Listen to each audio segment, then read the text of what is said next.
how can you transmit data to a first responder?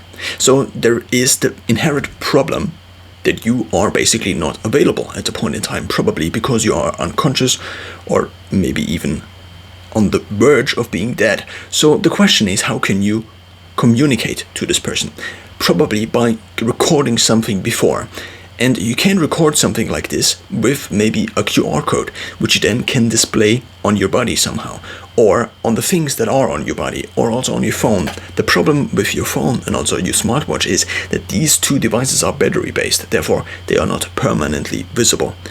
Something that is permanently visible though is a QR code. So therefore you can maybe link to a privately hosted website, which is still, or to an unlisted website, which of course still is available publicly, but you could just link to this website and the first responder sees the QR code on your body somehow, maybe a tattoo, and then responds to the medical information that is given, or responds to you given the medical information and also the contact person you may give this person. So therefore, what I did for myself is to think of how can I display a QR code on my body somehow. So there are two options I think that come to mind. The first option is a tattoo. I think mentioned this. So the reasoning behind a tattoo is that it is completely permanent, but it's also kind of reversible, but not as reversible and flexible as you would maybe like it to be. So the idea is to have the tattoo somewhere on here where you can very easily scan it. So therefore, if a first responder, for example, saw you, somehow the first responder would have to have an idea that you actually have something like this. And so it had to be obvious. I mean, tattooing a QR code in the face would be very obvious. But the major concern also now is if you include medical information about you and maybe also your legal name and date of birth and things like these, and maybe also an organ donation card and more information like this, maybe your diseases you previously had, then, and you have it on you in a way that actually lets someone access this information, then pretty much everybody who has access to unconscious you, maybe also someone who kidnaps you, has access to this information. Or if you ever visit a country that has a dictatorship, maybe, then these people also can access this information and maybe use this information to very effectively, let's just say, maybe torture you.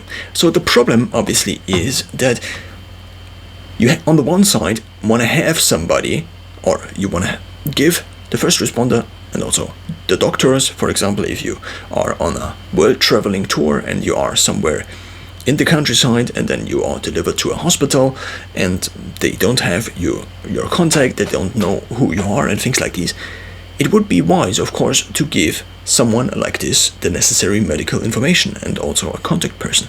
But the same thing that is an advantage in the one scenario is a disadvantage in basically all the other scenario where you don't need necessarily the medical information, but then give other people access. So therefore, a reasonable solution to this would be to not include too much information. So therefore, on the scale, on the spectrum of too little information or too much information maybe, but still medically accurate, and the more medically accurate the whole thing is, the better it obviously is for someone who is a first responder or a doctor or someone who wants to treat you.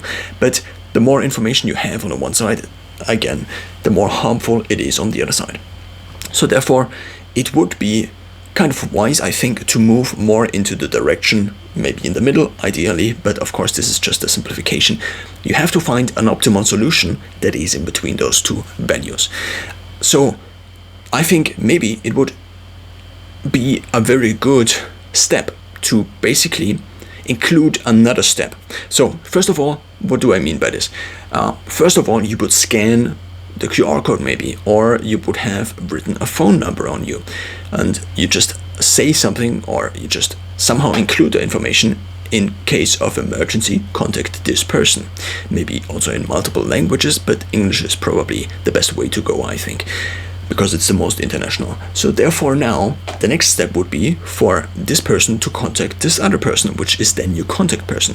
And since we haven't reached a level of artificial intelligence, for example, that allows us to automate processes up to a point where these processes or an automation like this would be as good as a human judgment. Therefore, so we haven't reached this point in time yet. Therefore, it is probably still reasonable to have a contact person which then decides what to do. So basically, the person calls you. Obviously, somebody who wants to do you harm also could just fake the whole thing and just say, oh yeah, this person is dying in front of me, what should I do? Can you give me the medical details? Can you give me, I don't know what, the health insurance number or the health insurance of this person? And the problem again is maybe something like identity theft, where everybody who sees this QR code or the link to the QR code or whatever information you then decide to display on you can use this information against you. So now, what I have done for myself currently is I'm kind of in the first stages of this. I have had this idea that it would make sense. This idea actually came from a very different kind of scenario, basically cryonics, which is the attempt to store a person's corpse after their death until to store and preserve a person's corpse up until the point where medical technology has advanced, up to a point where they can fix the issue that has led to the death and also fix the damage basically that has been done in the meanwhile. So because in there is a company that is currently developing something like an app that actually checks your pulse in intervals and then automatically alerts this contact person. This gave me the idea that it would be probably kind of good if you also had the information of your blood type, maybe your contact person, and also a few other things, like maybe so these are the things basically I listed for myself that would be kind of reasonable. So first of all, maybe additional pictures for identification. So maybe this would be useful. Again, this could be used against you in order to train AIs, for example, for face recognition. But if you include, for example, a Dropbox, a OneDrive, or a Google Drive link with additional pictures or a link to your public social media profiles, what this would do is it would make you identifiable. So therefore, if you, for example, are within your country of birth, then chances are if you are delivered to a hospital and you have your name and maybe they also can guess your age and things like these, then it would be kind of reasonable that with more pictures they would be more able to identify you. So because the current appearance is the only appearance you have currently, but it's not the only appearance you could have potentially. So therefore, this is kind of the thinking behind this. The next portion would be the vaccination certificate, which also would be kind of good to know. For example, if there is a pandemic and you are vaccinated against one of the diseases that is currently running around, then it would be kind of useful to know if this person can deliver you to a hospital where this pandemic is still there, basically, and you would still have the risk of being infected, but with being vaccinated, maybe you wouldn't have the risk of being infected, or at least a lower risk of being infected. Then additionally, an organ donation card if you plan to donate your organs, because this is something that also is very useful, because the longer you wait with organ donation, I mean not you, but somebody who then has you dead in front of you, the longer you wait, the less of a quality the organs will then have. And the next thing is maybe something like your last will, which again is very personal already, and maybe you don't include your last will. And there are also other things like mandates, for example, for people who can then decide on your behalf, or something like a patient decree, which is something that states what happens in case you cannot make your own decisions anymore, but you are still alive. Like, would you actually want to receive intensive care for the rest of your life, even if you are brain dead, and things like these. So to include all of these things, what you can currently do, what is the current state of technology, is this.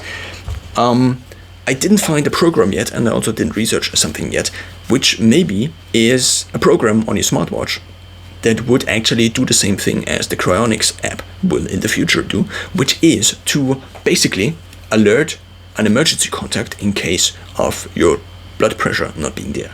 A current problem of this is obviously that most of the smartwatches only last a day, therefore this is not something that is really reliable. In the long term, maybe you could have implemented a chip that constantly measures your heart rate, and then this chip maybe connects to your phone, and then again the chain is basically completed. Once and then once this thing doesn't detect heart rate anymore, it alerts at least the emergency contact, or in the future maybe alerts basically an ambulance already, which would probably be something that is reasonable, given of course the assumption that this is not widely misused. But since we cannot really develop technology as a human society or a human civilization if the potential for misuse is always there, I think. So what I currently now am iterating is how I can implement these things. Again, as I already said, one thing would be, or maybe I didn't say it in this video already, one location maybe would be the back of my watch, and maybe include something in the front of my watch, just something like an arrow or something like this. Maybe also a tattoo, as I said already, because that's pretty permanent.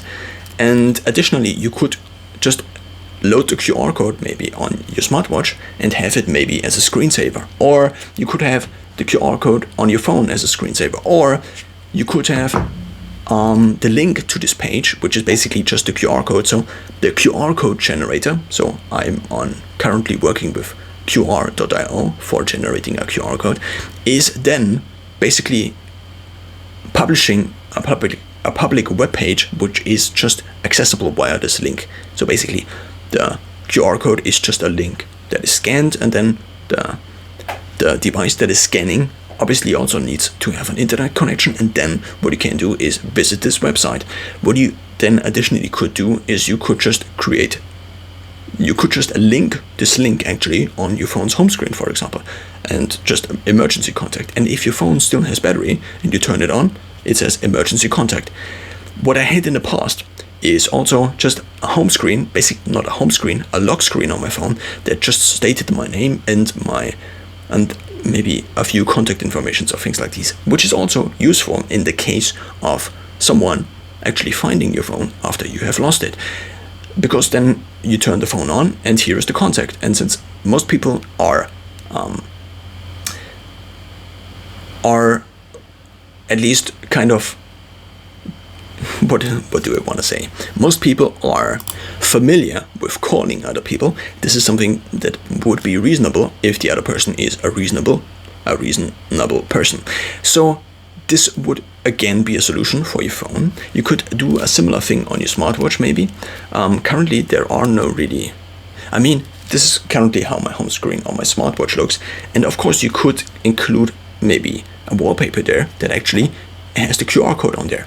Of course it would be very small, so maybe another option would be to, in the future, link the QR code displaying, so the display of the QR code, or the process of displaying a QR code on here whenever the thing here, so basically the watch is worn but doesn't see any pulse. And then as soon as the watch finishes seeing the pulse, basically it triggers this action of displaying the QR code. And therefore if then somebody arrives at you and you are conscious on the side of a street, for example, then a person would just see the QR code. So basically this would be kind of the most useful situation. What you also could just do is you could print out the QR code and you could just wear it as a bracelet, which would probably be the most reasonable solution up until now. Why didn't I mention this earlier? Because I didn't want additional bracelets. I already have usually this hair tie and also my Casio watch, and I also have a Galaxy Watch 4 already, and I didn't want to change my current setup, and therefore I thought of a way to maybe incorporate this. If you want to additionally include redundancy, it would be the best scenario that you would basically do all of these things. Have something on your phone, lock screen, have something set up on your watch, maybe also a QR code embedded in the background picture, maybe already, and then if the QR code is very simple, then it can already be accessed, or just include the website already. But if you include the website, you cannot really say maybe something like emergency contact and then the website, or in case of emergency and then the website, which is very short. And then, yeah, well, this would be the solution for the watch. A long-term solution, again, would be something society-wide, a system that actually, where everybody wears a tracker, which of course also leaves room for some dystopian futures. But again, in terms of medical assistance, this would be a future that would be very nice to live in if people didn't die from strokes and the other part, what is it called? Heart attacks. To sum it up, it makes sense to at least think about this.